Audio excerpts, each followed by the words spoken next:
triangle ABC is to be drawn in XY plane so that the right angle is at point A and AB is parallel to Y axis.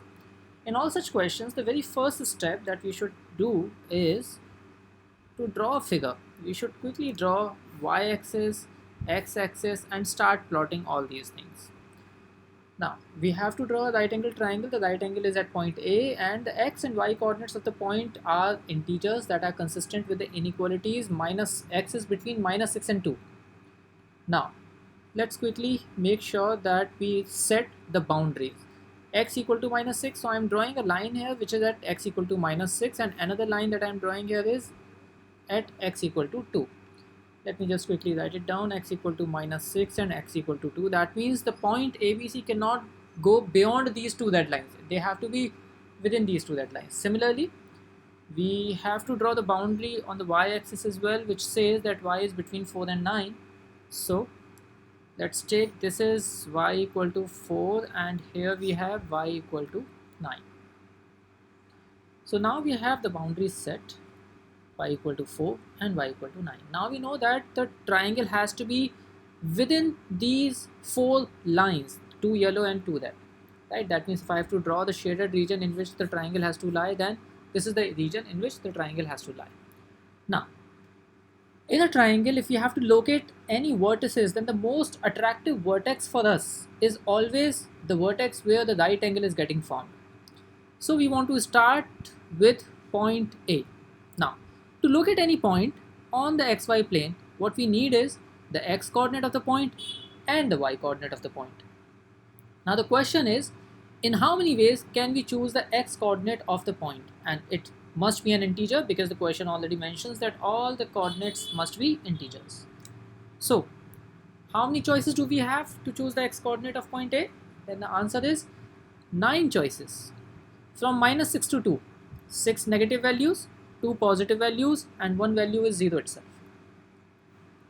This is x-axis, this is y-axis, this is origin 0, 0. So x coordinate of point A can be chosen in 9 ways. Now the next thing is, in how many ways can the y coordinate of point A be chosen? And the answer is we can choose either 4, 5, 6, 7, 8, 9. So there are 6 ways to choose the y coordinate of point A. Right? That means point A can be chosen in 9 into 6. 54 ways. So far we have only been able to identify one point A in 54 ways. Let's assume that point A is at this place. Now let's discuss the other point. What other point should we choose? So now I am choosing point B and there is a rationale behind it because the question is talking something about AB.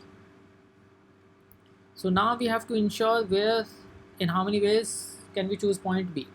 Since line AB is parallel to y-axis, so we must understand that B point should either be above A or right below A. It cannot be to the right or left because the line AB has to be parallel to y-axis. Now, we should always mention the point on the graph because it helps us understand one thing that's going to come in picture now. In how many ways can we choose the coordinate of point B? And the answer is only one way, because the x coordinate of point B should be same as the x coordinate of point A. And y coordinate of point B now can be chosen in 5 ways, because out of 6 choices, 1 choice is already gone with point A, so now we have 5 more choices to make for y coordinate of point B. Now that means with respect to point A, point B can be chosen in only 5 ways. Now comes the question of point C. Similarly, we have to choose the x and y coordinates of point C, and since we know that the right angle is at point A, so we must understand that C points should be somewhere to the right or left of A, so that the right angle is at point A. Now, for C point, the x coordinate, because out of the 9 choices, 1 choice is already gone with A and B, so we have 8 choices to make for the x coordinate of point C.